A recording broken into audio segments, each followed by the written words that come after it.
La parabole de l'aqueduc. Il y a très longtemps, dans un joli petit village, tout au bord d'une superbe vallée, vivaient deux amis, Pablo et Bruno. Tous deux étaient encore jeunes et rêvaient d'une vie bien meilleure. Ils s'entretenaient souvent de leur rêve d'être ensemble ceux qui auraient la plus grande réussite dans leur petit village. Ils n'avaient pas peur de retrousser leurs manches et de travailler dur pour y arriver, et cherchaient donc toutes les occasions de pouvoir atteindre leurs objectifs et ainsi de pouvoir réaliser leurs rêves. Un jour, cette occasion se présenta à eux. « Nous avons besoin d'eau, nous avons besoin d'eau !» soupiraient les villageois. Le maire décida donc d'embaucher 2 personnes pour amener l'eau depuis la source, là-haut sur la montagne, à travers la vallée, jusqu'au village tout en bas. Il choisit Pablo et Bruno. Ils seraient payés selon la quantité d'eau qu'ils livreraient au village. Avec enthousiasme, Bruno et Pablo se mirent au travail. Chaque jour ainsi, du matin au soir, ils montaient et redescendaient avec des seaux depuis la source. Ils travaillaient très dur, transportant l'eau vers le village, à la satisfaction de tous. Et le soir, ils retournaient chez eux après une journée harassante avec le salaire qu'ils avaient obtenu. Bruno était très content de son travail et de l'argent qu'il gagnait.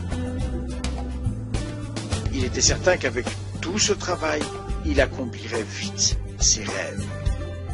Il se disait même qu'il pourrait augmenter ses revenus en utilisant de plus grands seaux, transporter ainsi davantage d'eau à chaque voyage.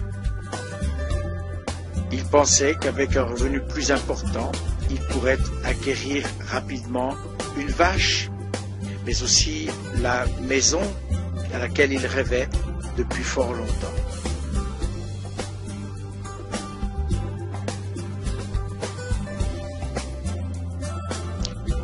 De son côté, Pablo, peut-être parce qu'il était plus menu, n'était pas satisfait. À la fin de la journée, son dos et ses mains lui faisaient mal. Il était très fatigué, anéanti. Il se mit donc à réfléchir à un moyen de gagner plus autrement. Un jour, une idée lui vint. Il imagina construire un aqueduc pour amener l'eau de la source jusqu'au village. Avec cet aqueduc, il pourrait amener énormément d'eau au village sans ces interminables va-et-vient depuis la source. Il devint vite très excité au sujet de son idée et commença à élaborer des plans à ce sujet. Pablo, bien sûr, partagea son idée avec son cher ami Bruno et lui proposa de se joindre à lui pour travailler à la réalisation et la construction de cet aqueduc. Mais Bruno pensa tout simplement que c'était une idée folle. Tout ce à quoi Bruno pouvait penser était ce qu'il pouvait acheter avec ce qu'il avait gagné le jour même, et comment y arriver plus vite. Il pensait que cette construction, justement, le ralentirait et lui empêcherait de réaliser son rêve. Alors il décida plutôt de se procurer de plus grands seaux encore. Et il fit encore plus d'allers-retours pour aller chercher cette eau. Il gagnerait forcément davantage d'argent ainsi. Pablo, lui, décida de construire tout seul son aqueduc. Oh, il savait que ce ne serait pas facile à faire et que cela lui prendrait du temps d'achever tout cet ouvrage. Il savait que cela pourrait prendre des années pour le terminer, mais il fixa son esprit sur son but. Il travaillait chaque jour tout en transportant de l'eau comme auparavant, mais dans ses week-ends et ses temps de loisirs, il travaillait dur à creuser le sol, souvent rocailleux, et à construire son aqueduc. Le premier mois, son travail ne se voyait pas beaucoup, et Bruno et les villageois qui le voyaient riaient et se moquaient de lui. Ils l'avaient surnommé Pablo, l'homme aqueduc. Mais rien n'y faisait, Pablo continuait. Pendant ce temps, le revenu de Bruno doubla. Il avait déjà acheté une vache et une maison plus grande. Il pouvait maintenant passer du temps au café après le travail pour pouvoir profiter de ses revenus durement acquis avec l'eau qu'il avait livrée au village. Mais ce dont Bruno ne se rendait pas compte, c'est que son corps commençait à bien se fatiguer de porter des seaux aussi lourds chaque jour.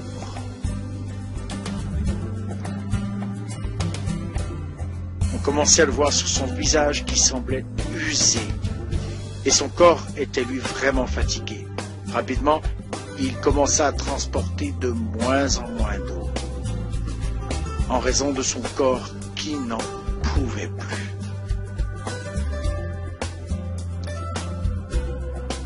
Pablo, au contraire, mois après mois, travaillait. Bientôt une année passa, puis une seconde année.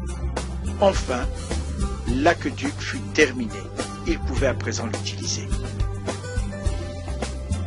Il pouvait amener de l'eau jusqu'au village au lieu de la transporter avec des seaux. Il gagnait bien plus d'argent maintenant qu'auparavant. L'eau coulait constamment sans que Pablo n'ait à travailler pendant qu'il dormait, pendant qu'il mangeait. Oui, l'eau coulait en permanence. Intérieurement, Pablo était heureux et fier de sa persévérance et de son dur travail. Maintenant, les revenus affluaient, tout comme l'eau, grâce à l'aqueduc.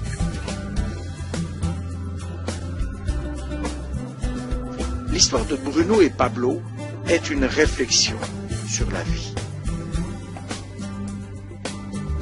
Presque tout le monde fait un travail un peu comme celui de Bruno pour gagner de l'argent. Bruno, de son côté, utilisait des seaux et faisait des allers-retours en transportant ses seaux pleins d'eau de la source jusqu'au village. Pour augmenter ses revenus, il augmentait la fréquence des livraisons ou utilisait des seaux plus grands. Car c'est normal de croire qu'en travaillant plus, on va gagner plus. En faisant par exemple des heures supplémentaires ou en prenant un deuxième emploi.